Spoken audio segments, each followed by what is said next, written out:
All right. Which is more gooder? Which is more gooder? Which is more gooder?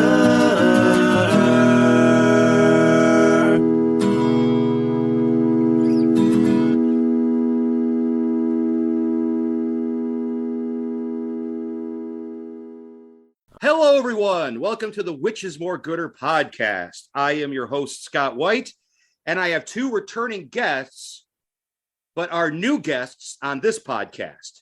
They've been on my other two podcasts, the Dan Aykroyd podcast and the Burt Reynolds and Charles Bronstein podcast, but they are here for their grand debut on Which is More Gooder. Let's hear it for Chase and Bryce.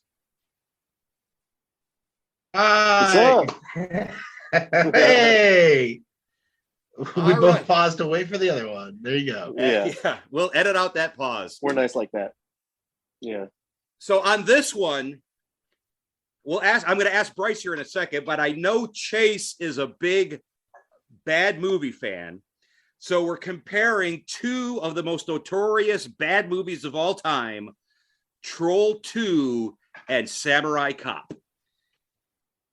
Yes. So Bryce, I know Chase knows these movies. Do you know these movies? I hadn't heard of Samurai Cop, but I had actually seen Troll 2 a few years ago, maybe about 5 years ago or something, and had a good time watching that. But this was my first time watching Samurai Cop. I've never even heard of it as in the pantheon of famous bad movies. I am surprised because that's right up there with, it's like The Room and Troll 2 and like Miami Connection and Samurai Cop. Those are usually the Mount Rushmore of bad movies, modern bad movies, I should say. And by the way, just to let everybody know, that intro you heard, that was done by Bryce. Yes, indeed. Scott, you were kind enough to ask me to get one ready for you, and I happily obliged. And he did. I'm glad it worked out. I did pay for it, though. Don't let him think he's not. This is true. This is true. Yeah, but I own the master tapes, so I get paid every time it gets played. Every time. Chase takes care of me. He takes care of me, he says. You just come to me. Chase is like Colonel Tom Parker. He's taking care of Bryce. Yeah. Oh, yeah. I know I'm in good hands. All right, so we're just going to start. We're going to start with Troll 2. We'll just talk about the movie. So Troll 2 came out in 1990, has a 5% on Rotten Tomatoes and a 2.9 on IMDb. Bryce said he saw this a couple of years ago. Chase, when was the first time you saw Troll 2? I remember it was probably like 11th or 12th grade. My brother and I were just hanging out watching TV, like on satellite or whatever, and it was on one of those Encore channels that just like shows random like genre movies or whatever. And it was on, and we were just like flipping through, and it caught us because it's weird looking. And we started watching it. It was like right in the beginning. It was we saw the weird Robin Hood scene at the very beginning, and I was like, okay, this is something I have to look at. And as we kept watching it, it astounded me. I mean, I was enthralled from the very beginning, to the point where the little boy gets up at the table, and before he, with the grandpa's like, you got 30 seconds to make him not eat. And I was like, if he pees on this food, this is gonna be the best movie ever made. And he pees on the food, and I was in love ever since. So I bought a copy of it on DVD. The only way you could get it at the time on DVD was with Troll, the movie that came before it. And my brother and I actually both went to the world premiere of Best Worst Movie, which is the documentary that Michael Paul Stevenson did. That's the little boy. He grew up and he made a documentary about it being the cultural phenomenon that it is. And he premiered it at an Alamo Drafthouse, and we went and watched it, and it was great. So yeah, I've loved this. I've shared it with many people. Not everyone has the same reaction that I do, but a lot of them do. I know that I've actually watched it with you before, Scott. We watched it with a bunch of the Comedy Sports guys and girls. you and I and Bryce, we're experts in bad movies, so we can take bad movies. But if a person is not familiar with a bad movie, like you said, it's hard to know how they're going to take it. Troll 2 is one of those few movies where even civilians can watch it and enjoy it for how bad it is. There's a certain amount of bad that I can handle, and it kind of needs to be. It needs to at least appear like a movie, and this appears like a movie. This has all the parts of a movie. It has a soundtrack. It's got an audio track as well. There is a certain amount of the director understanding what he's doing, but it's all bad. I mean, the acting is atrocious. The screenplay is atrocious, and but it's got a lot of watchability to it. It never gets to the point where you're like, I want to die, and that is what makes this such a near and dear bad movie, because you show it to other people once you watch it, and if you are like us, you have this urge to show it to other people because it's such an experience beyond just bad cinema. It is like you don't like this movie is bonkers. It is absolute bananery, and you have to see it.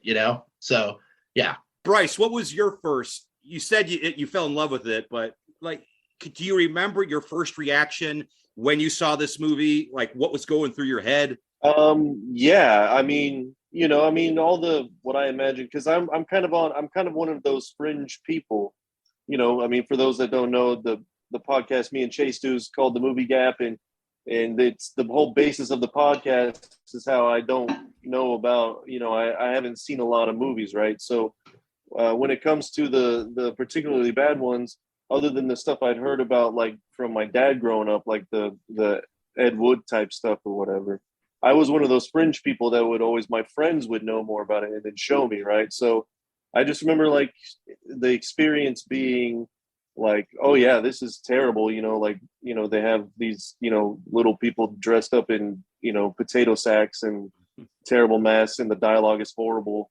But yeah, I mean, it was certainly enough to leave an impression. In particular, the delivery of the "Oh my God" line. The first time I watched it, I laughed my ass off for about 5 minutes straight, and this time around, I laughed my ass off for about 5 minutes straight. So that was the main thing that stuck out for me, was when the guy screamed "Oh my God." I still, just thinking about it right now, still makes me laugh because it's. I don't know, whatever. But yeah, certainly I had a great time with a friend, laughing a lot, which is like, the best way to enjoy a bad movie, right? It's not just the way he yells, "Oh my God," but it's all the exposition he gives up. Oh no, they're eating her. And now they're going to eat me. Oh my God. Make yourselves comfortable.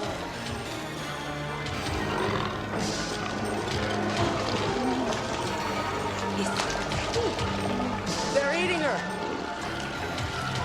And then they're going to eat me. Oh my God!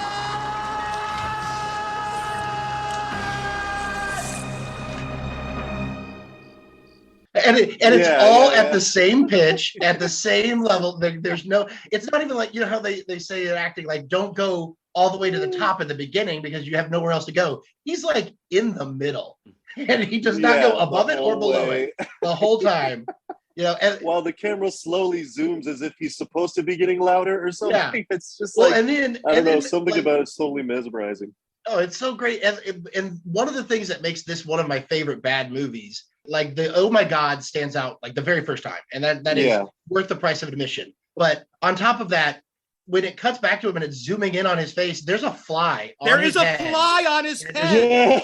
Yes, there is. I mean, and there's shit like that throughout this whole movie. The character names that you miss the first couple of times, the dialogue, like the other dialogue that you cannot grasp how delightful it is because the delivery is so bad. That's what you're hearing the first time. Like the "Oh my God" obviously stands out. The "You can't piss on hospitality, I won't allow it," that stands out. But just like every time George, or what was it? Is it Michael in the movie? His name is George Hardy in real life. The dad? Yeah, Michael Waits. Yes, I've the met dad. George Hardy.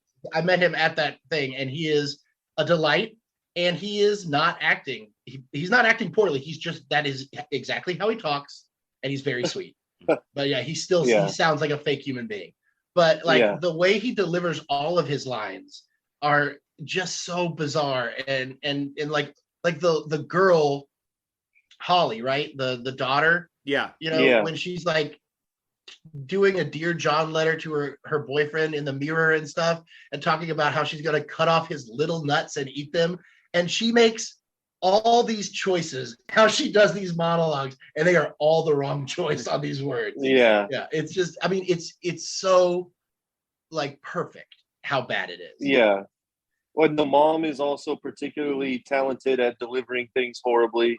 And then all the dialogue between the daughter and the boyfriend is an absolute gem. Yeah, I mean, and then don't get me started on the kid, man. By the way, one thing that's not in Trolls 2. Trolls. It's goblins. They're goblins in Trolls 2. Yeah, it's goblins. Well, it's yeah. also not Trolls 2. It's just Troll 2. Yeah, and this one has they don't mention trolls. They don't mention a troll. They don't say goblins are better than trolls or worse than a troll. There is no troll. It was originally called Goblins, and they turned it into Troll 2. The studio was piggybacking off of the fact that they owned a canon. So they were like, well, maybe if we put Troll 2, we could sell it to HBO or something, So yeah, there's no troll in this movie. The original Troll movie had Sonny Bono in it. So they had that heat behind it. And let's not forget Julia Louis-Dreyfus. And Gary Sandy from WKRP in Cincinnati. So they had a stellar cast at that time. I saw that movie in the theater. That one is not good, and it's not fun. No. It's just a bad horror film. This is something altogether different. The barest gist of this is this family goes to a tiny town, and that town is goblins in disguise, and they want to turn them into plants and eat them. Vegetarian goblins. That's going to come into play later. Yeah. The town of Nilbog, don't forget, population 28, including the 4 people they are displacing that are supposed to go to their house. That is an interesting, this is basically this is a prequel to The Holiday. It's just people they met up online somehow. And they're like, you take my house, I take your house, and that's our vacation. And that's the setup of this. Now, what's happening through all this? We have a refrigerator. Yeah. Yeah, we have all the great appliances. all the great appliances. All the amenities, of a house. And during all this, the kid, and by the way, I just wanted to punch the kid in the face the entire movie. I just hated him. Oh, yeah, he's awesome. The kid is being visited by the spirit of his dead grandfather. And his dead grandfather knows what's going on with these goblins for some reason. Yeah, it was like they were trying to go for some Princess Bride vibe or something. Well, no, it was that there was the grandfather. The grandfather knows about trolls. He knows the history of trolls. Yeah, I mean of goblins. I get this, and he knows how to defeat the goblins. And his spirit is out to protect his family from goblins. These horrible creatures. Some call them vegetarians. Most call them goblins. And so he knows that they are powered by the stones of Stonehenge from the ancient Celtic days, and he is there to help. So that's why the kid talks to him. It had a total, from the get-go, had a total Princess Bride vibe to me, that I was like, is that what they're like trying to do here with the old man reading his bedtime story to Fred Savage and Princess Bride?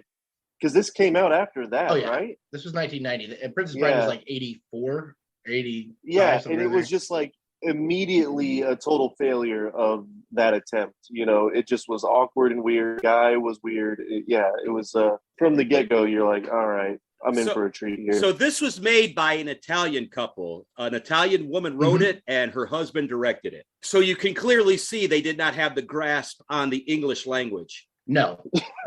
They didn't even really speak English when they were directing. Right. They had a very, very loose grasp of English when they were directing everybody. And, this was filmed in like Arizona, I think. So it's not like these people knew how to speak Italian either. No. The reason this woman wrote this was she had friends become vegetarians and it pissed her off. She was Dude, oh my God. Yeah. Dude, Scott, I was literally going to say that because that was definitely something that I did not catch the first time I watched it. This time around, I was like, what is this weird anti-PETA vibe going on here? Whereas, like, to save your life, you have to eat this double-decker bologna sandwich, which had, did you see how much bologna was on that? that was a fucking lot thing? of bologna. It was like they took the entire pack out of the thing and just stuck it in between two pieces of bread. He couldn't even fit his mouth around the shit. Well, on the opposite side of that, these horrible vegetarians, in the story that he tells at the beginning, he says that this beautiful woman that he couldn't take his eyes off of fed him food and drink, and he ate and drank his fill while staring at her. And it shows her tipping this bowl, and like honestly, he is eating and drinking at the same time. He's Because yeah, what is that? I mean, that's gap. Like that's the Nickelodeon slime is the best Yeah. way. It's like that weird color green that doesn't exist, and it was lumpy. I mean, Yeah. that's so gross. But yeah, he ate and drank it. So yeah, that's what the goblins eat. It was definitely an anti vegetarian message. It was, and it like got stronger and stronger as it went on. Like the language got like more and more coarse of the fact that vegetarians and shit as it went on. They got like more and more aggressive about how like they want to turn us into plants, those filthy vegetarians and stuff like that. It's like, what is happening right now? But That's cool to hear that it Yeah. really was someone that was pissed off about people being vegetarian. 'Cause that's exactly what I got from it. for vegetarians, those goblins really push milk. Yeah, very I guess weird. milk is Not vegan vegetable. though, not vegan. Well, yeah, but it's like Yeah, you not have to vegan. eat the vegetables to become a vegetable. So why isn't the chunky milk, Yeah, the yeah. spoiled weird milk chunky makes you a goblin? too? Right. And how about the guy selling the milk to one of Yeah. the dudes? So that character. that guy was not only a local that they hired, in case you didn't know that, he is actually a Whoa. local resident of the mental institution who was out on a day pass.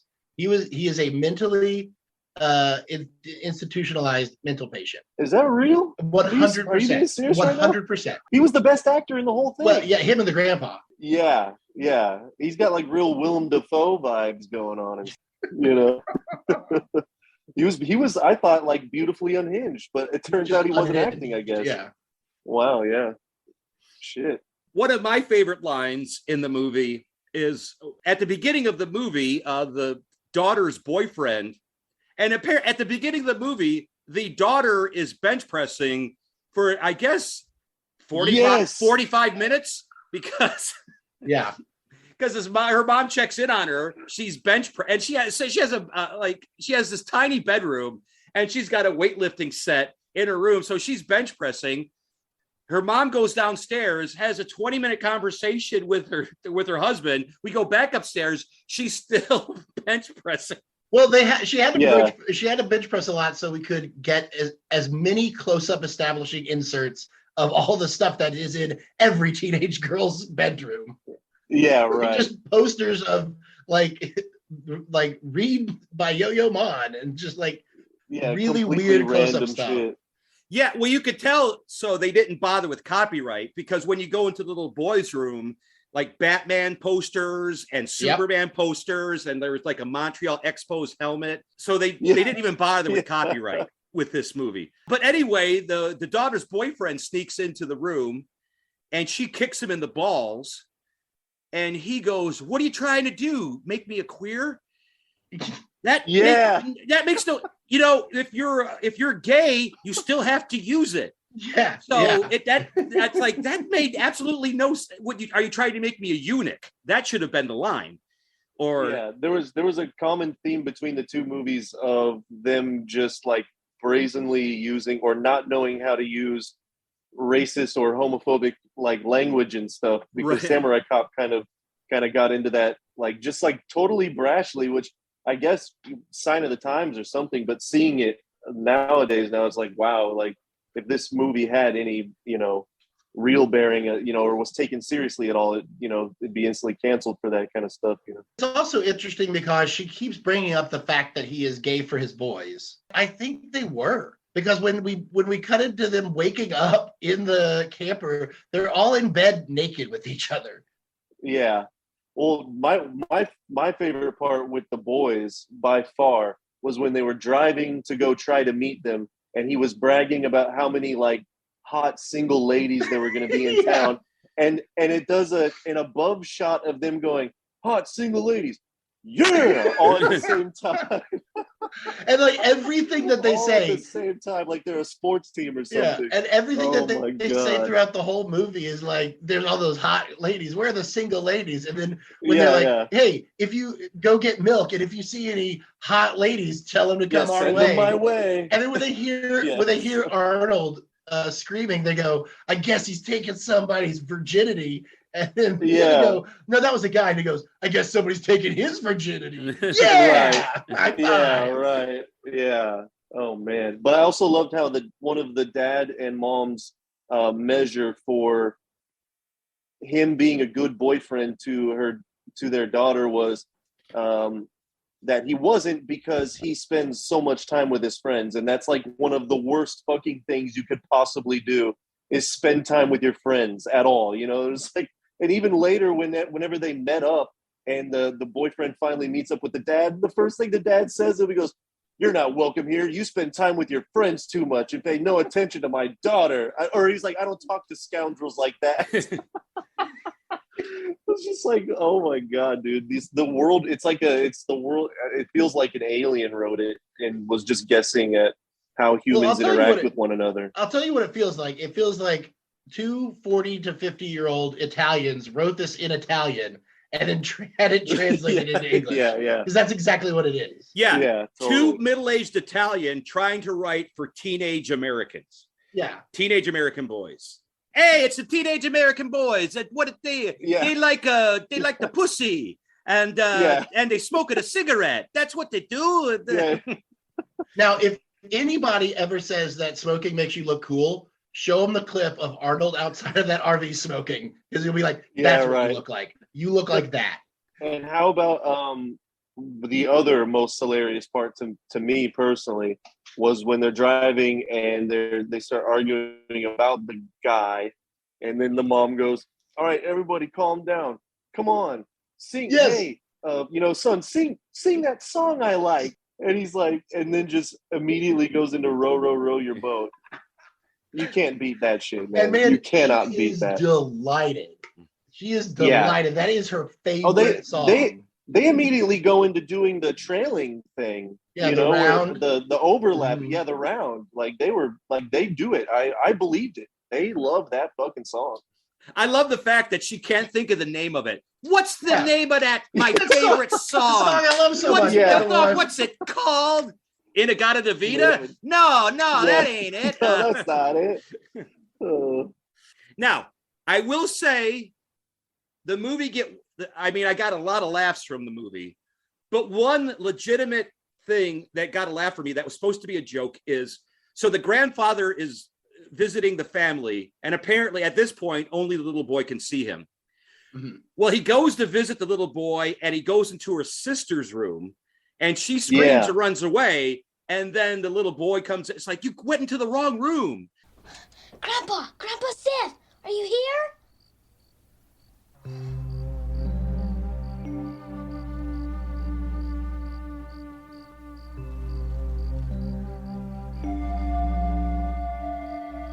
What happened?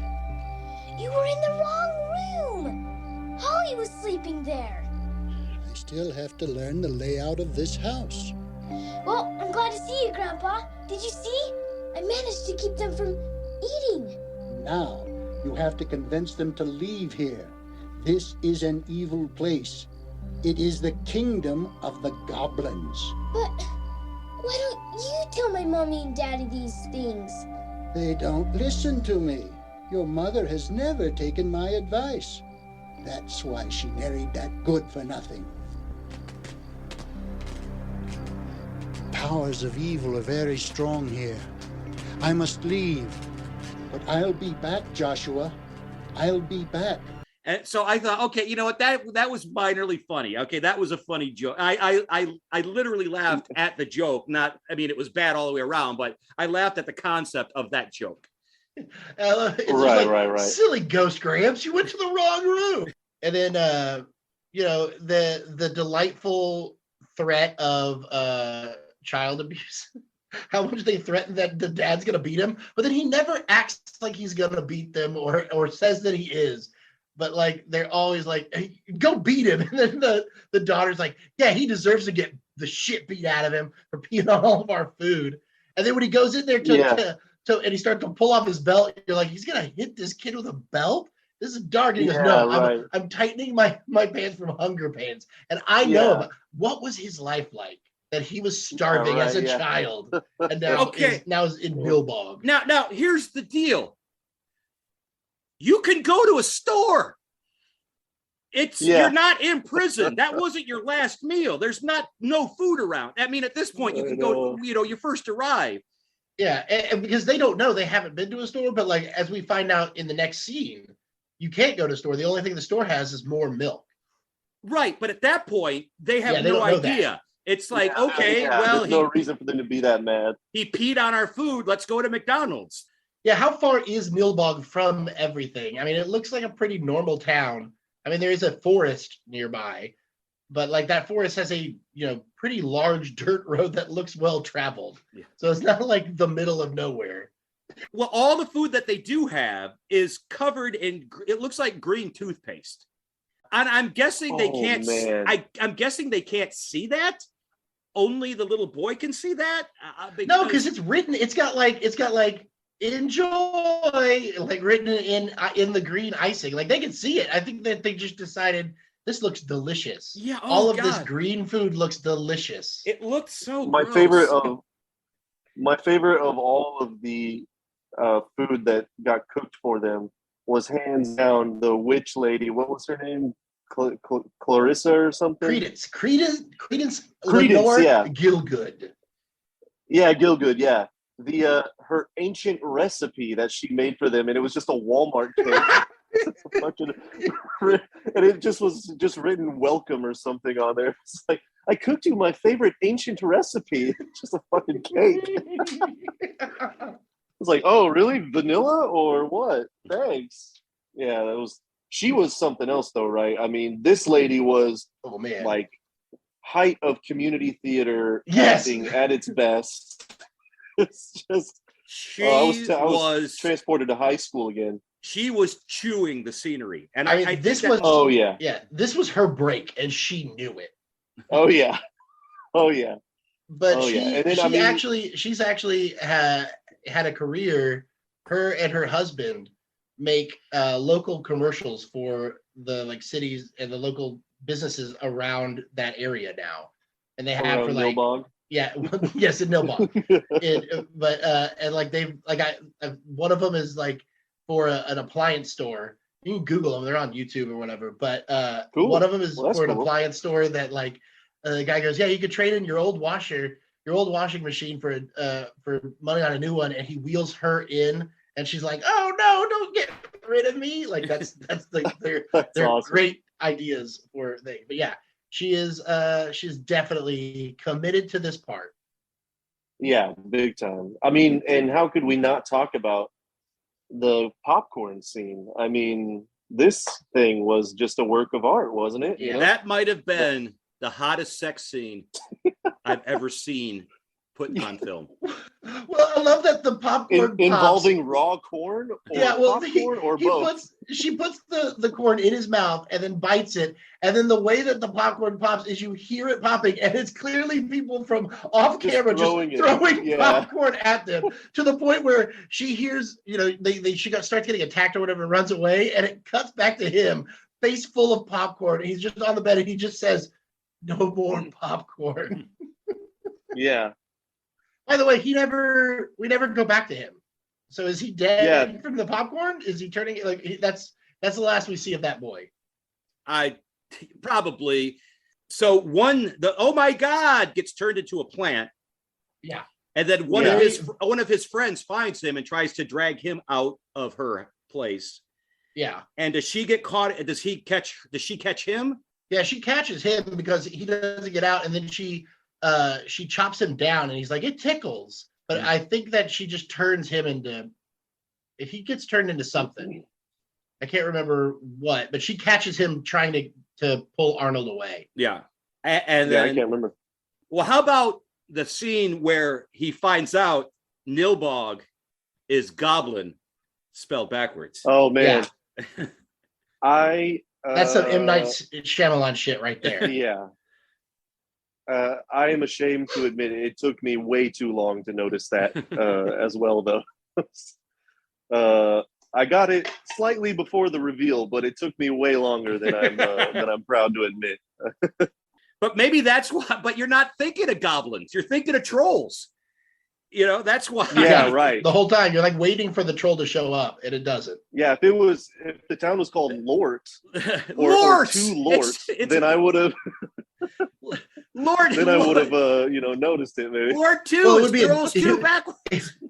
It would be Yort because it's a double L. So it's Yort. Yort. Yeah.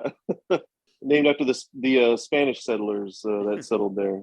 So yeah, and also with that kids, I noticed that kid's decoration too. To go back to that real quick, how he had a Detroit Lions pennant thing, and then he had a Chicago Cubs thing, and I was like, where is this family living right now? Like, where are they even fucking from? Bryce, he's just a sports fan. Oh You've yeah, never heard of yeah, a sports naturally. fan? Yeah, he's a fan of all of it because he had Yeah, you're right. the I was Calgary being too hockey too team on there. nitpicky you know? And he had the Montreal Expos. Yeah. Yeah. Where the It's fuck is hey, this you know family what from? the little American kids are like? They like it in sports. Yeah, they like it in sports. sports. Get it the sports sports. fans. See? He likes it Detroit and Chicago. They in the same state. And not a Oh. single Mario poster though. You know, interesting. No, but we do have the Garfield Aries T-shirt, Yes. the horoscope Garfield T-shirt. Yeah. And what the hell? So at one point in the movie, the daughter is doing a dance routine in front of a mirror. Yeah. That they take a break. They make sure it gets in there, Yeah. and it's like a whole 5-minute thing. Yeah. And Yeah, one that of her was a dance nice moves is little, like when you make goggles with your fingers and put them over your eyes. That was one of her dance moves. Yeah. Yeah. I mean, that's nothing. And That's music, nothing you worse already- than that music TikTok was today. banging too. Well, the whole score is pretty legit. You got to Oh, admit yeah. that whole Oh, yeah. thing it's all synth. It's like Oh, I was very having fun with that sucker, and then especially when they were doing that big party at the house near the end, and even the supposed country hoedown music they were playing was all on that fake like violin synth Yeah. sound, you know. But in that old timey, you know, Dixie Down Under sounding. And so apparently they have part of Stonehenge in this little town. Either Stonehenge, they have part of Stonehenge in the town. So So it's it's squeezed together with as little hole between the two pieces of Stonehenge as possible, so as not to see the lighting apparatus behind it. behind it, yeah.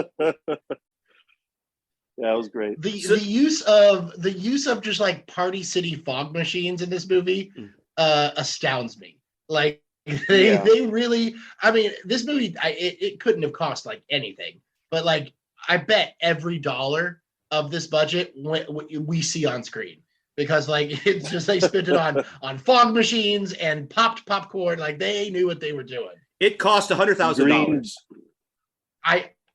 Wow. I'm surprised. and I'm and half surprised. of that was for green food coloring. Yeah. Well, I mean, everybody in this movie was from like Salt Lake City, Utah. Like George Hardy, the guy that played Michael. I mean, not Michael. The dad. He is a dentist, and he was a dentist then, and he is still a dentist now. Like these were all just the only one who was like trying to be an actor was the boy. Wow, So, I yeah, didn't know that. Yeah, they're all just like locals. They just went there and cast them all.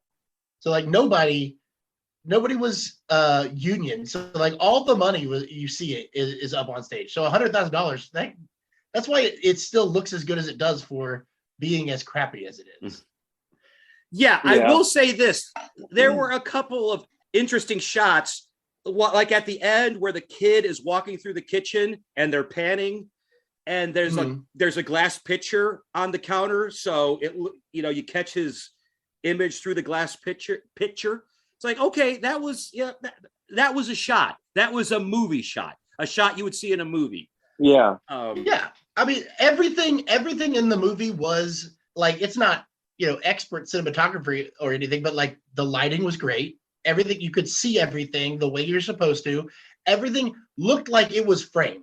We need this shot to look like this. We need this one to match the next shot.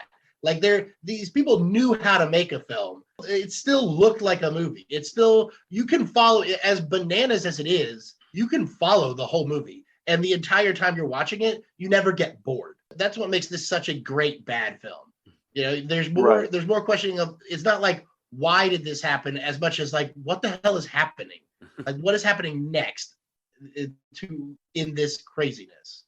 You think they succeed. They all the family puts their hands on Stonehenge, and the grandfather is the power of goodness will destroy the goblins. So they put their hands on Stonehenge, and I guess just think good thoughts. I don't know. Yeah. What is and they all have to do it together. Yeah, and then the little goblin goes, "Oh no, our queen needs us."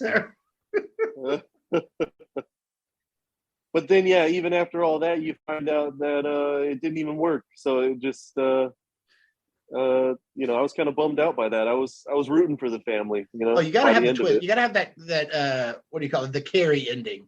Yeah. Have you ever? You probably haven't seen that movie, but you gotta have that. No, I haven't. Like Friday the 13th, which, Scott, you were on our podcast covering That's the right. original Friday the 13th, and spoiler alert, that has a shock pop ending. Where it's like, it's the end, or is it? Same with Nightmare on Elm Street. Yeah. Oh yeah. I mean, ever since like the end of Carrie, that's sort of how a lot of horror films. It's part of the formula, if you will. Well, so before we get to the ending, one of my, and I don't know why I love this scene so much, but I do. They drive back home, and the dad goes, "Okay, I'm going to drop you off. I got to go to work." He's gonna go right to work after all that. He's gonna go right to work, driving right to work. That is a commentary on American capitalism. Right, is what that is. Yeah, no days off here. You took your days. You took your days. And anyway, so the movie ends with the mom and the son. The son's like, "I'm going to take a nap," and the mom's like, "I'm going to take a bath." And the son goes up into his room and he starts hearing stuff. And then a softball comes bouncing down the stairs, and written with that green shit, "Yum, mommy tastes yummy," or something like that. Mommy tastes good. Mommy tastes good. Yeah.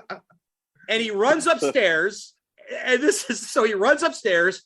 There's a bunch of green stuff in the bathtub, and then he comes back downstairs, and the trolls are eating his mom in the kitchen. Which means she got into the shower, they turned her into a plant, they carried her downstairs and put her on the kitchen table to eat her. Yeah. Where you would eat. I mean, naturally. When you dinner see, time, Scott. When you see the softball roll down, you know that these goblins are very like, they take a page out of the Evil Dead Deadite book, where it's not enough that they're just going to eat you and torture you. They're going to make sure that they psychologically damage you by taunting the fact that they're eating your mom, bringing her naked dead body onto the table to eat it in front of you. Which, by the way, you see her like half mutilated, like boob. cake boob. Yeah. They made that was. It's the most graphic scene next to the popcorn sex scene. It's the most graphic scene. Well, before this all happens, she takes a bowl of apples out of the refrigerator. And what kind of fucking psycho? What psycho keeps a bowl of apples in the refrigerator?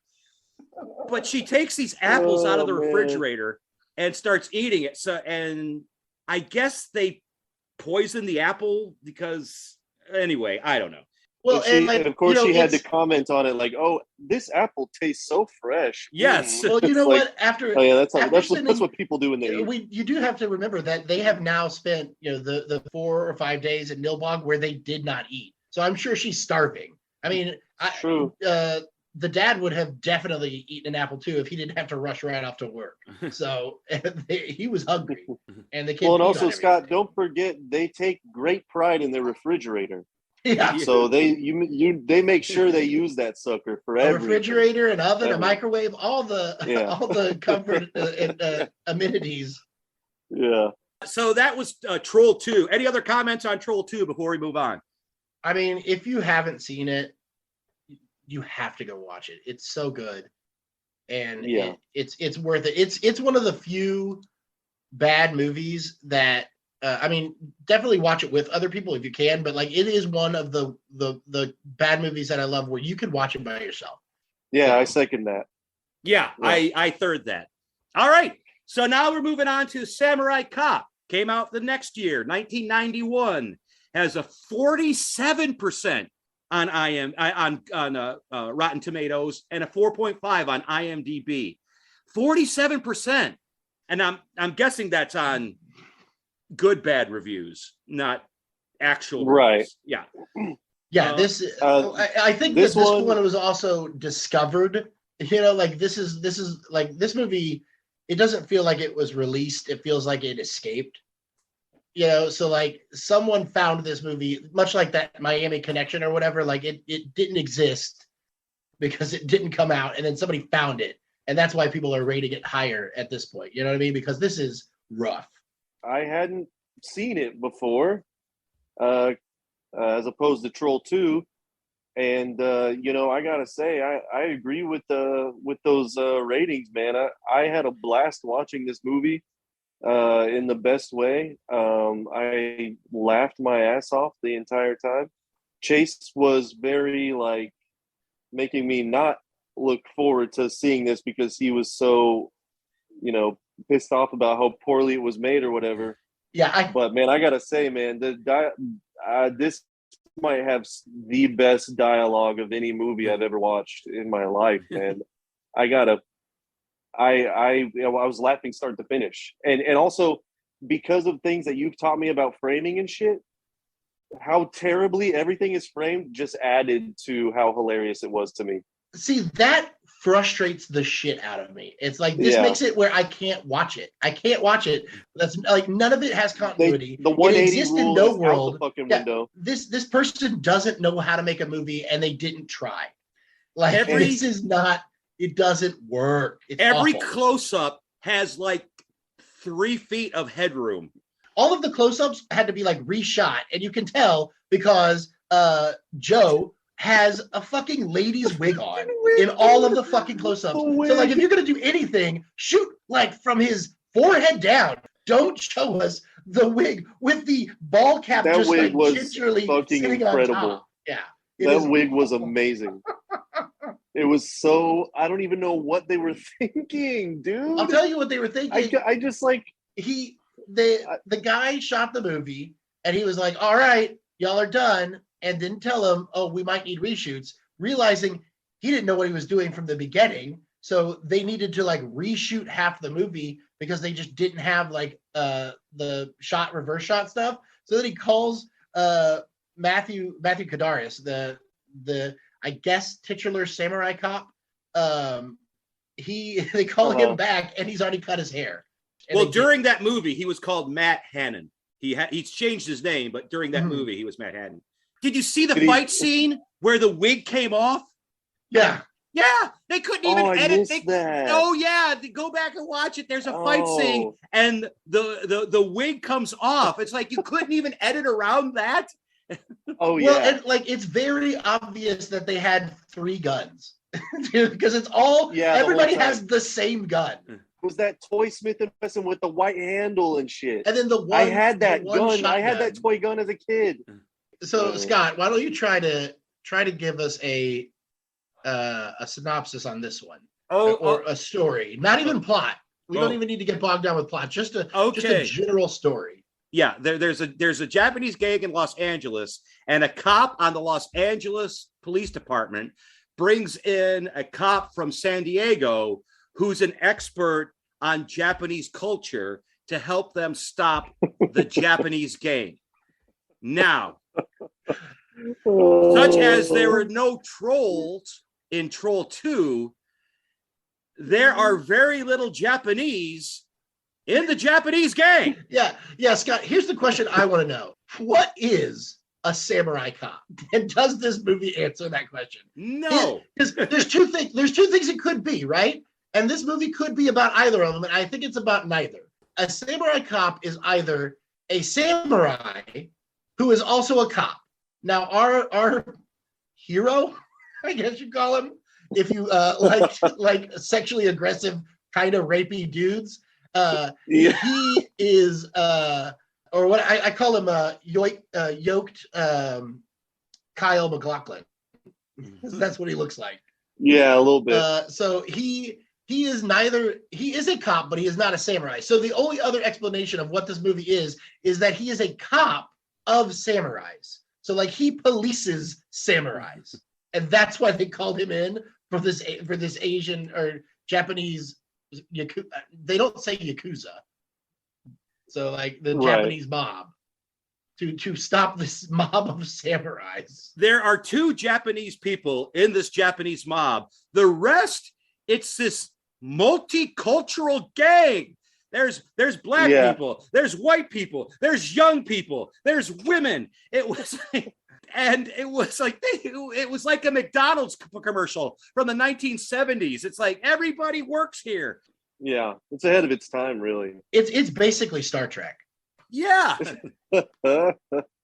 Although the who you don't really find out is like watching it, the main bad guy is the Japanese guy, right? Right. But like the main bad guy is actually Robert Zadar, but he's supposed to be Japanese because his name is Yamashita. So like, is he supposed to be Japanese? I'm just glad they didn't do the Japanese makeup on his eyes. It was like I'm just glad they didn't do that. I'm surprised they didn't. I'm surprised they didn't, but yeah. So I had not seen this one. Oh, really? I had heard of it. Yeah, I had heard of it, but I had never actually seen it. I was thinking of Sergeant Kabuki Man in NYPD. This is like Bird Dick level bad, you know.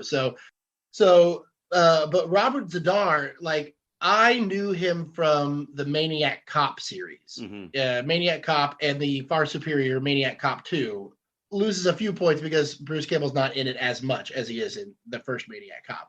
But I thought Robert Zadar looked weird in Maniac Cop because he was this undead ghost cop. And then I realized in this movie that's his face. He has scars in Maniac Cop, but like in this, he's got cheruberism or something it's called. So like his face is distracting that they don't mention it, I think. If you watch his movies as they go along, this sounds mean, but his face gets worse. The disease gets worse as he gets older. Yeah, it's like a pituitary thing or something. Something like that. Like it just won't stop growing. In his later films, his face is just big and puffy. It just looks odd. And it's just, I'm not trying to be mean. I'm not trying to speak ill of the dead, but it just looks weird. Grow a good beard. Well, and that's what I would say. I would say if I had that, I'd be wearing a beard all the time. But yeah, and this is his only movie with a beard. Yeah. Wow. But I will say, check out Maniac Cop 2. It is got some of the best chase sequences ever. And Bruce, better than this movie? No, nothing is better than the chases in this movie. And just one more, Oh, man, Bruce that was Campbell. something else. Bruce Campbell did not want to be in Maniac Cop 2. That's why he gets killed off early. Yeah. He gets killed off in like 1 second. He didn't want to do it because his wife, he was dating the star, and then they broke up. And also he was like, he wanted to do, I think it was right around the same time that they were going to start doing Army of Darkness. And so, he'd much rather do that. Yeah. But why wouldn't you? But yeah. No, this one, the chase scene at the very beginning is probably one of the best things because there's a helicopter that That does nothing. Does absolutely nothing. Does nothing but says, I can see the van. How does she see the Yeah. van? I know. It's like it's a And how are they talking to Oh, him? yeah. How are they Yeah, even they- talking yeah. to each other? Yeah. And then Oh, like no. they're like, he's getting in a boat. You'll never find him. Yeah, you will. It's Yeah. the one that says it's a fucking rental. It says Yeah. it in big. Look for the big neon pink letters on the sign that says this guy rented this boat. Because everybody knows if you're going to make a multi-million-dollar drug deal, rent a boat. Just rent it. Yeah. That's where you. Oh, that's yeah. where you skip in this deal. I was gonna say I loved how he found his time to ask her to keep it warm for him Yeah. during this Yeah. chase. He Which, hits. oh my god, the dialogue. I in mean, this fucking movie. it's not even hitting. He sexually harasses every female he sees. Like, No, but the things that the girls say in this movie are equally insane. I mean, man. everybody's into Samurai Cop. That scene when he was talking to the nurse, I laughed. I had to pause the movie and like I was watching it at work and I had to like try to control my laughter because I could not stop laughing at the like progression of that because I wasn't expecting it at all. And when she busted out with the, "Do you want to fuck me?" It's like I can't believe it. Do you like what you see? I love what I see. Would you like to touch what you see? Yes, I would. Would you like to go out with me? Yes, I would. Would you like to fuck me?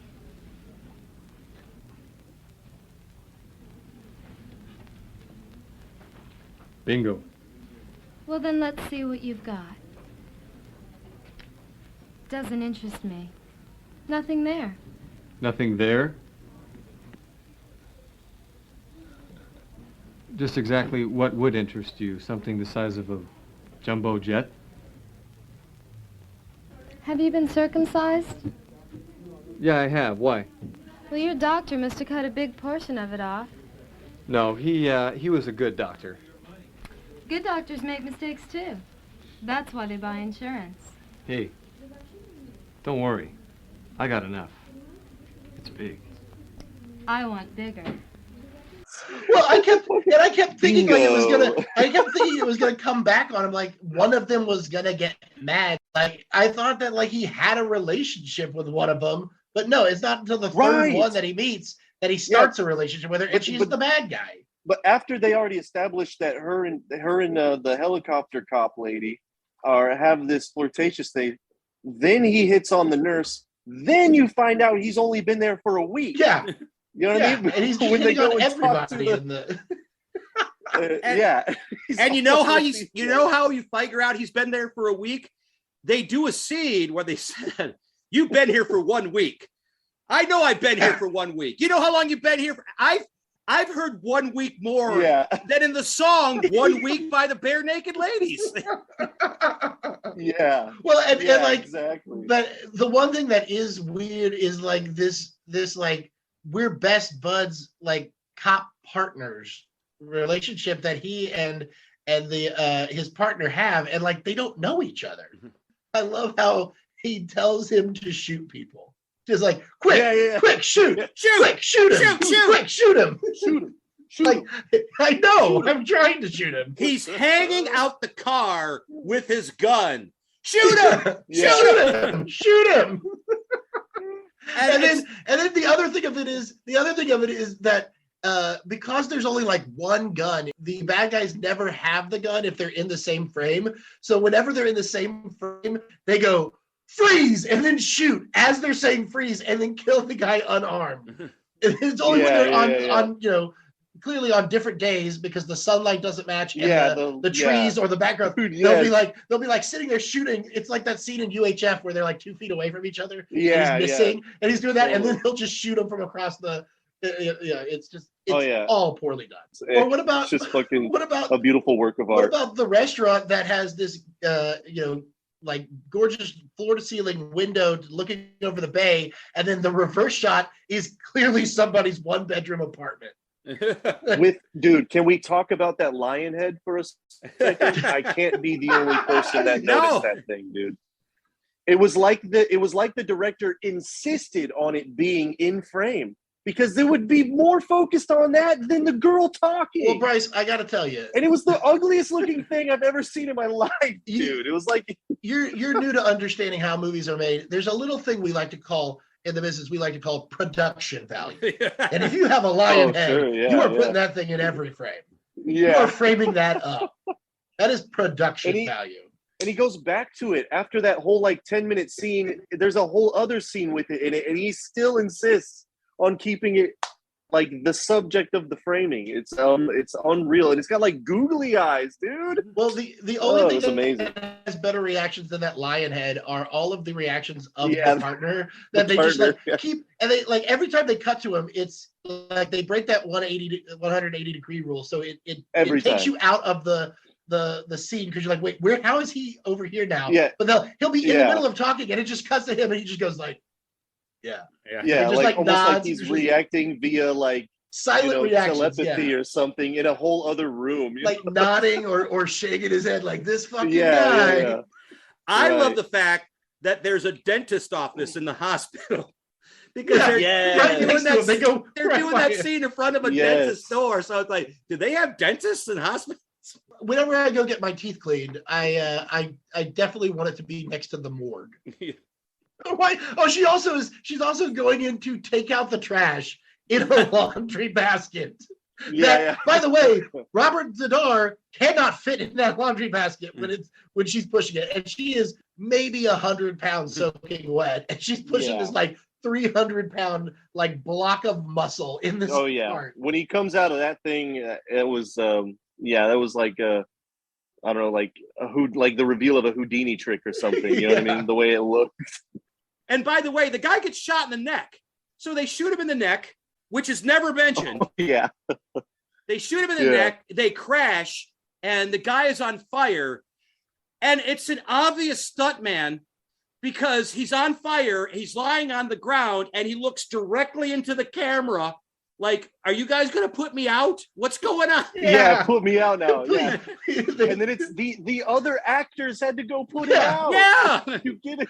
Well, like that's the thing with that stunt. Like, that's a very popular stunt, especially in the like 80s and 90s. At that time. Yeah. And so like, but the thing that you do is you go until you have to hold your breath, because if you breathe while you have fire on you, you inhale fire. So when you're done, you lay down and they have to come and spray you down with a fire extinguisher to put you out. So like when he lays down, he's expecting to be put out, and nobody's doing it because they're awful and they want him dead. I loved the line of the nurse or whenever they came to check on him after that, and she was like, can he talk or whatever? And she was like, of course not. His lips are so badly burned or whatever. Not that he got shot in the neck. Yeah, right. Yeah. His lips are so badly burned.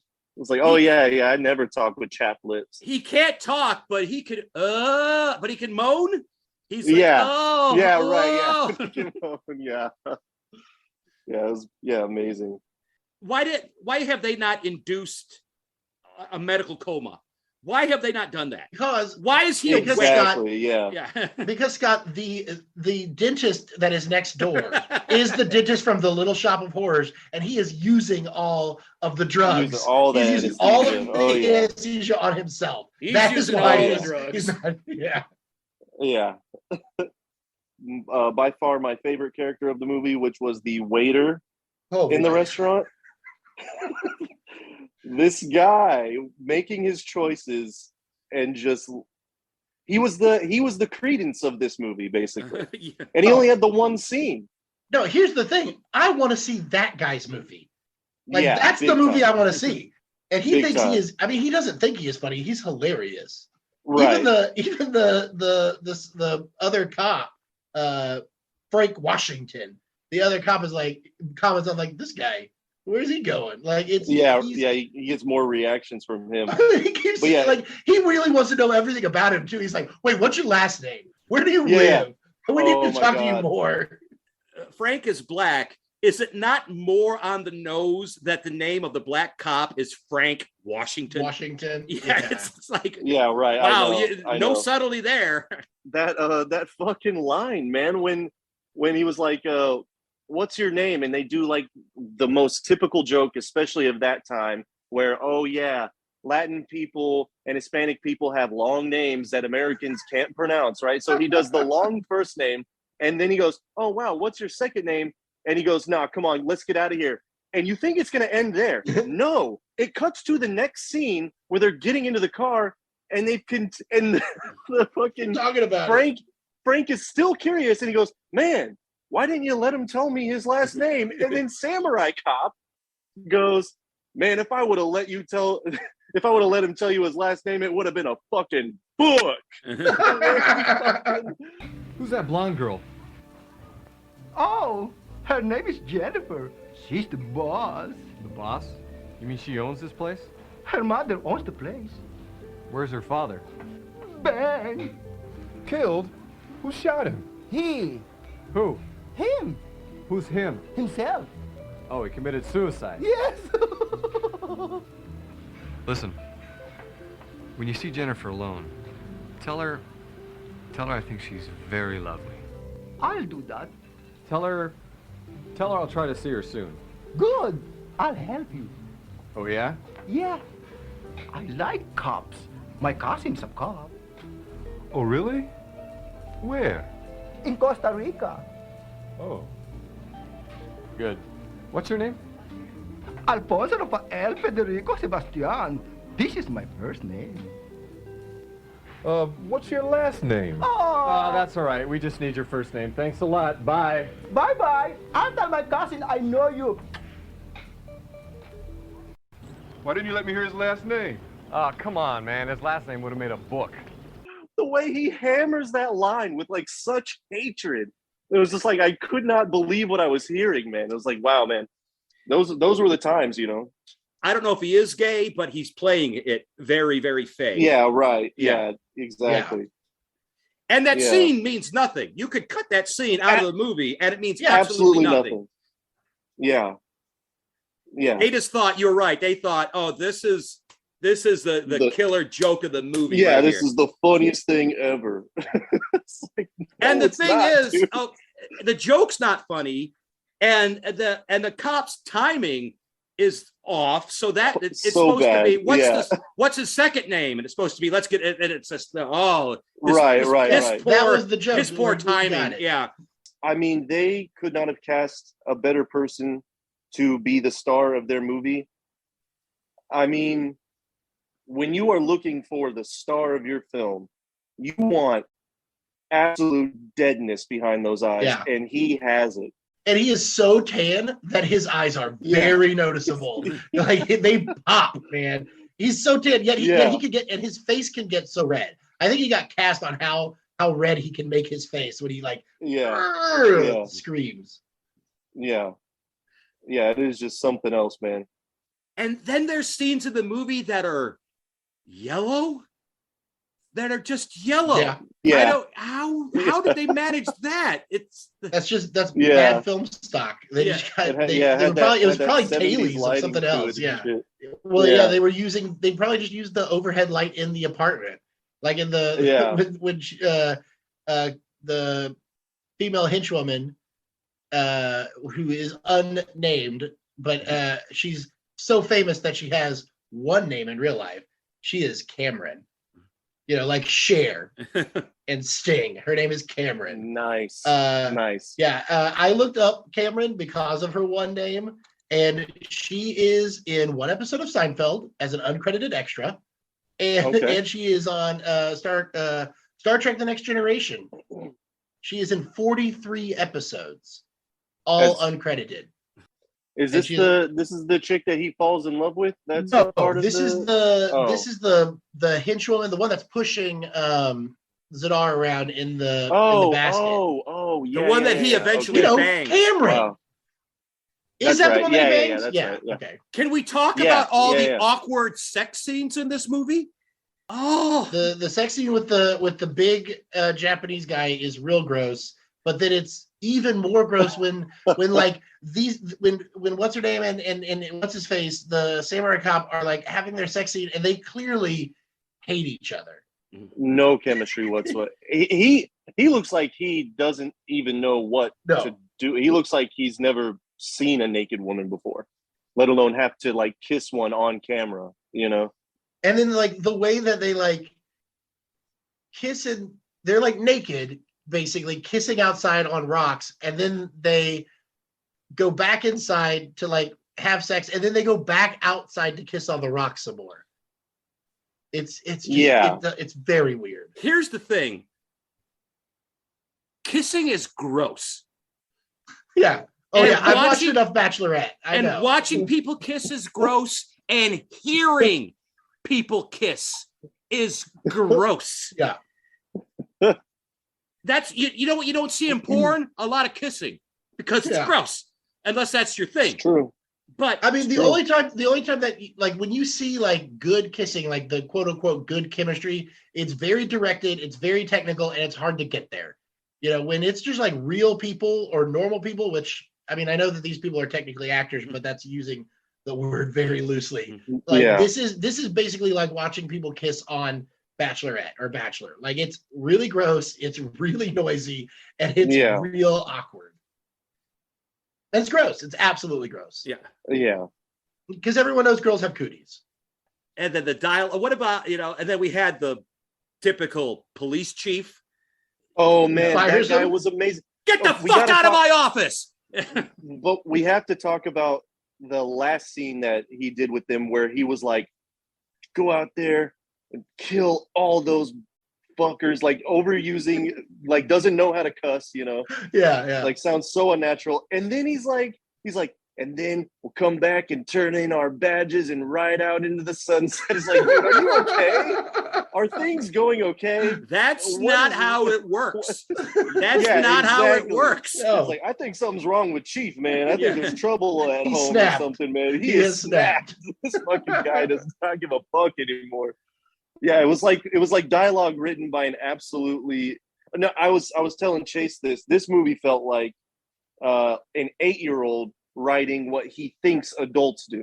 It's It so does fucking awkward. have a resemblance to, there was a show on Adult Swim that was written by like an 8-year-old called Axe Cop. And it's just like this 8-year-old just writes it, all the dialogue, all the story, and then he animated it and had like not Ron Swanson, that's not his real name. Nick Offerman. Offerman was the voice of Axe Cop, and like they have this full like cast, but it's all written by a child, and that's what this sounds like. You're exactly right. Yeah. Well, once again, the filmmaker was not an American. I think he might have been Israeli, but once again, it was not. It was somebody trying to do an American. We had somebody try, Amir Shervin. Amir His name is Shervin. Amir Shervin, yeah. The first movie we had somebody try to do a horror movie, and this one we had somebody try to do an action movie. Yeah. Action, yeah. What they thought an American action movie should be, and they had no concept, none at all. and apparently so bad that they couldn't even get picked up by Canon Films, which was around at the time, right? No, Canon was already. Was it already debunked? Or, Yeah, I mean, they had at least the original run gone of through it. Canon had already gone out of Oh, or gone bankrupt, because they went bankrupt on Superman 4 and Masters of the Universe, which those Right. were both in like '89. oh, Right, Oh, okay. because they took money from Superman 4 and put it in the Masters of the Universe. That's why Superman 4 looks so shitty. They took like Well- $8 million from that, and Yeah, and let's be honest, Superman 4 wasn't going to not look shitty anyway. no. Huh. But this movie, it even starts off bad. I've never seen a movie start so abruptly. It yeah. starts in like mid song. There's no Yeah. lead up. It's like they let the song play like 3 seconds and then they hit record and started the opening credits. It opens wrong. The movie, Oh, yeah. the first 3 seconds of the movie is wrong. It's Oh yeah. Yeah, and you're immediately seeing those aforementioned shots of the, anytime there's dialogue, it has to only be their head and 3 feet of sky above them or 3 feet of Yeah. space above them. You see that right away. And how about that one guy that when they were at a club or something, and one guy with a bat steps up and goes, I'll take these guys, or I'll handle these guys, and proceeds to do the worst, like least menacing, flips with a bat you've ever seen in your life.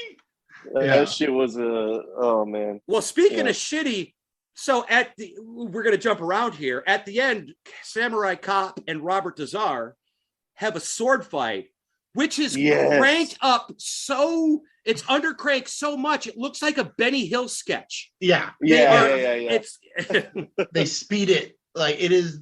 Oh, it's bad. No, none of the motions fit. None of the edits fit with what they're doing. In motion. And like nobody choreographed it. Nobody knew how to do swords. They figured it out themselves. Yeah, and you can tell. Yeah.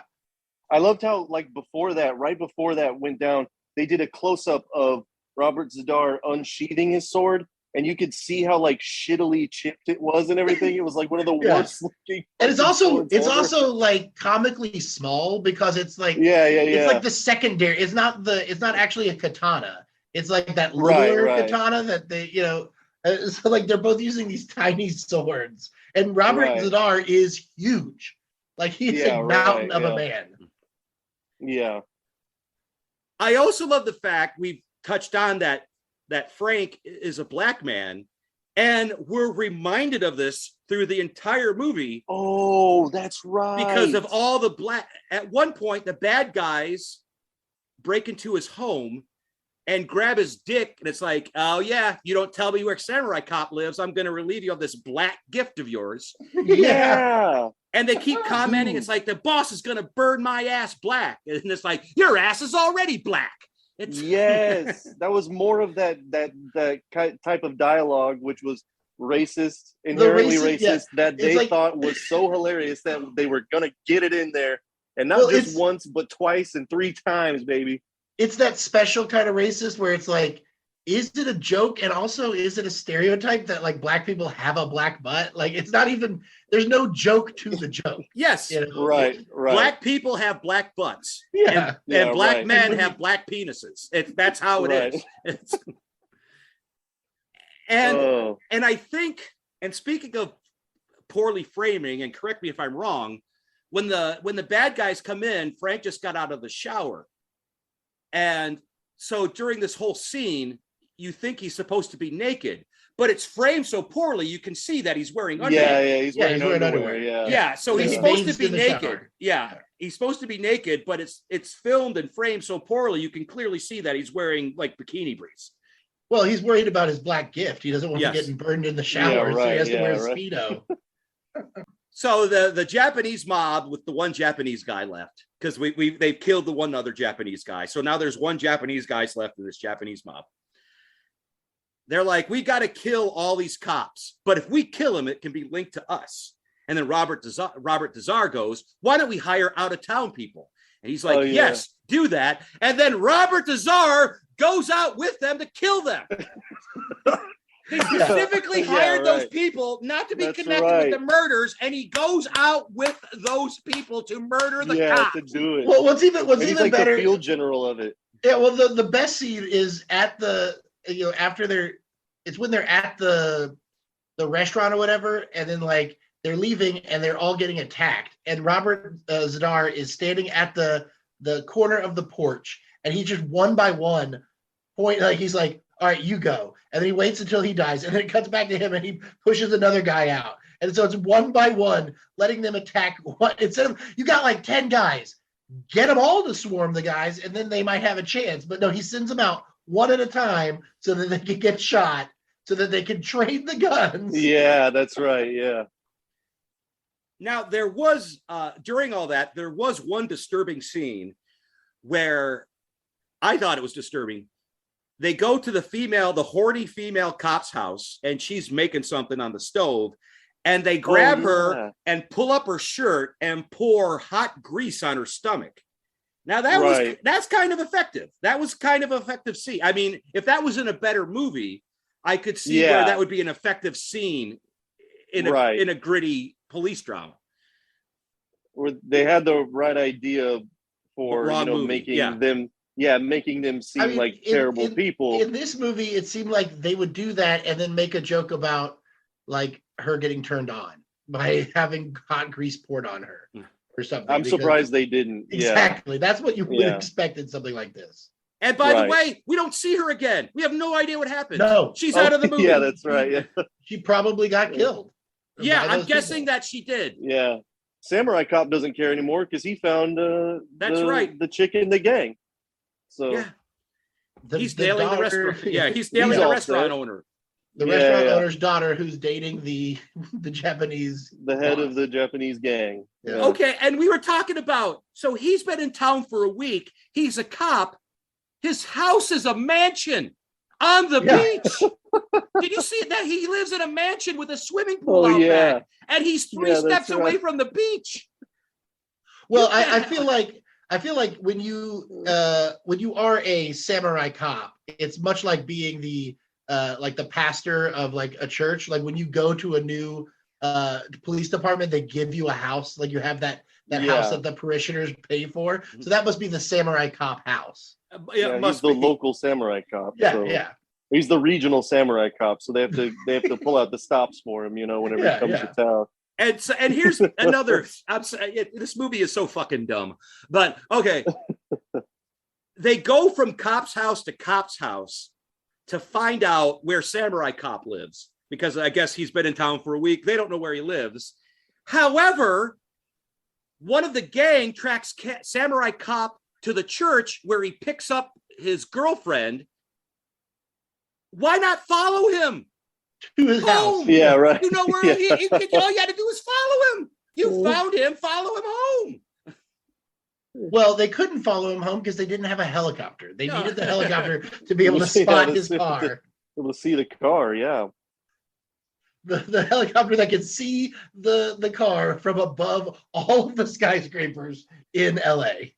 And carry sound without comm devices. Yeah. In both movies, all the actors have magnificent eyesight. In this movie, they can see from a helicopter. In Troll 2, they can see a caravan from like 8 miles away and gives her the finger. Yeah. It's like, wow. Everybody has. Yeah, that's right. Yeah, when they're driving by. Right. They're driving by at 55 miles an hour, and they can see this caravan 3 miles away. That's them. That's them. That's them. I don't know. Anything else on Samurai Cop? Well, Bryce, you'll be excited to know that in 2015, amongst all the hype of Samurai Cop, they made a sequel. Oh, I did see that. Yeah, Samurai Cop 2, an option. Deadly Vengeance. The cast list is Joe and Frank are back. Whoa. They've been estranged partners, and they're back to team up to investigate a series of assassinations. All right.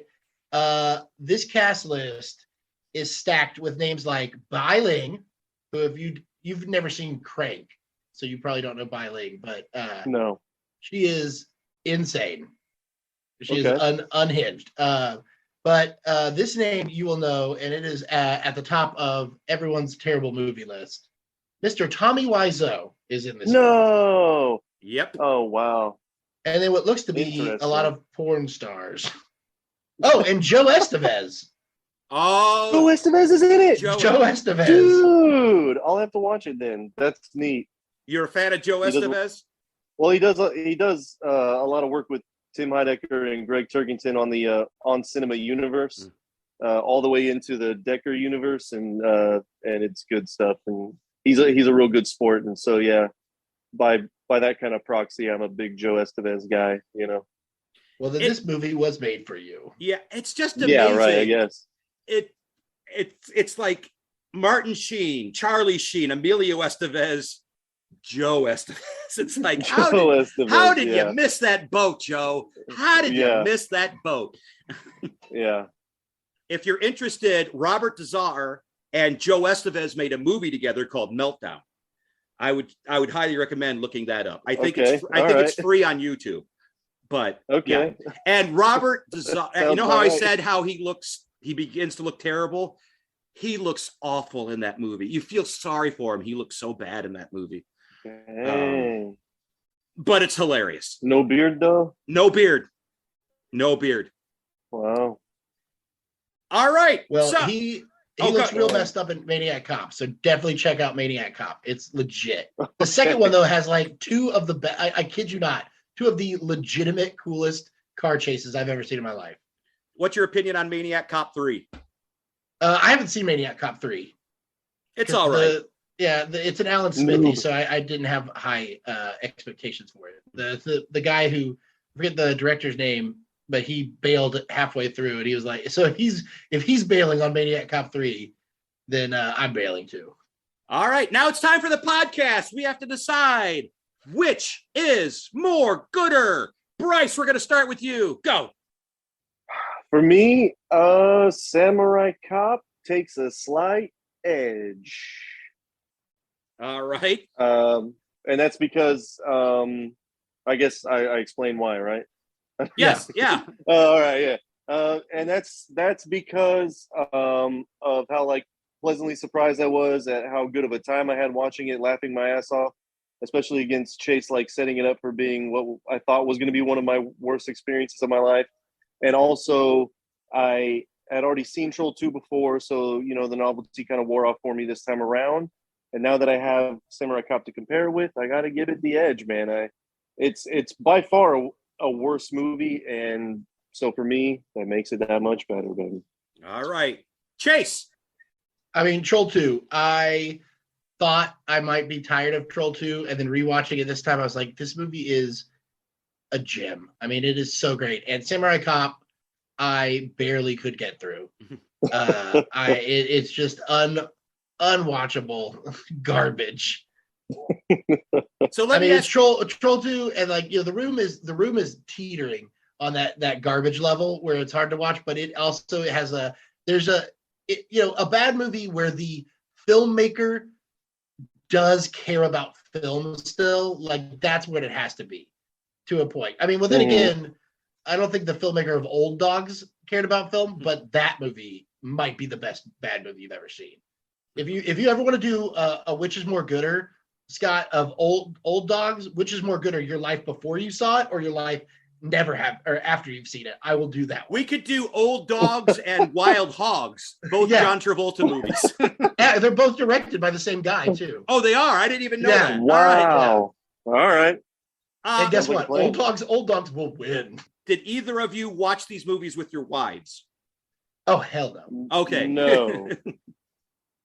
This was not a wives movie. No, not going to be happening in any work. No, my wife not about to happen anytime. Yeah, she was. I think I have shown her Troll 2 before, because it is something that you just have to. I think it might have been one of. I know that we watched The Room together, Bryce, with Carrie at one point because we went and saw that movie. I don't remember if I made her watch. Yeah. Did we watch Troll 2 together? No, I watched that with my buddy Pavel. Okay. While I was rooming with him. I don't know if I've shown it to her, but I think that I know that she's seen it because she's mentioned it when I said I was watching it. She's like, I have no interest in watching that again. And then Samurai Cop, there was no way. Okay, so I'm gonna go with Samurai Cop myself because I think Troll 2 was competently made, and Samurai Cop was so incompetently made that sort of pushed it over the edge with me. We had the bad dialogue, we had the bad sex scenes, we had the bad action scenes, and then on top of that, the bad filmmaking. Both movies are, I know Chase didn't like Samurai Cop, but I enjoyed both movies. I laughed at both movies. Both movies brought me joy, but I'm going to give the slight edge to Samurai Cop. I cannot tell you how much I taste my own bile right now. All right, that is it. So you guys brought it up earlier. Time to plug your podcast or anything else you want to plug as well. Yeah. Well, first and foremost, we have a podcast called The Movie Gap. Basically what we do is we pick a movie every week and we watch it and then we talk about it. The real hook of it is it's always a movie, well, pretty much a movie that Bryce has never seen for the most part. As Bryce has mentioned before during this podcast, he was not a movie guy and has never really been a movie guy. He's become one over the past 4 years. We're going on 4 years having done this. So we have over 200 episodes, and we've done everything from Die Hard all the way to some of the new Marvel movies. And what's one of the more obscure ones that we've done, Bryce? Harley Davidson and the Marlboro Man. Oh, yeah, that's right. True, yeah. That might be the most obscure one that we did with you. So, but yeah, the Movie Gap, we are on the same network as you, Scott. So if you want to check us out, go to crossthestreamsmedia.com and find all of our episodes. And there's been 4 or 5 that we've done with you already, right? Right. Yeah. The last one being Harley Davidson. That was a good bad movie too. Oh yeah, that's a great movie. It's a lot of fun. But that was that was a big budget blockbuster bad Right. movie. Yeah. I mean that's a different that's a different category of bad. Right. Tune into the Movie Gap to hear that. Yes. Check out, after you listen to this podcast, go to the Movie Gap and check out Harley Davidson. Well, check out all of them, but check out Harley Davidson and the Marlboro Man, and you can catch all 3 of us. All right, that's it. I want to check. I want to thank my guests, Chase and Bryce. Thank you guys for being on here, and we'll see everybody next time on the Which Is More Gooder podcast. To support this podcast, please go to www.patreon.com/Scott White and give what you're able. If you're listening on iTunes, please give a review. That should help people find this podcast. And no matter what services you use to listen, please leave feedback. We always want to improve. Thank you for listening to the Which Is More Gooder podcast. Cross the streams.